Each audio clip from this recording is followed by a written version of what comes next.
guys, this is Mayeng Norway and welcome to my channel. Again and again, welcome to my channel guys.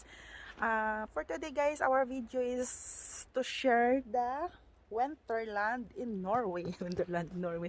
Yes guys, so papakita ko lang sa inyo guys, natutunaw na ang ice. Sayang kasi hindi ako naka-vlog kahapon kasi nga busy.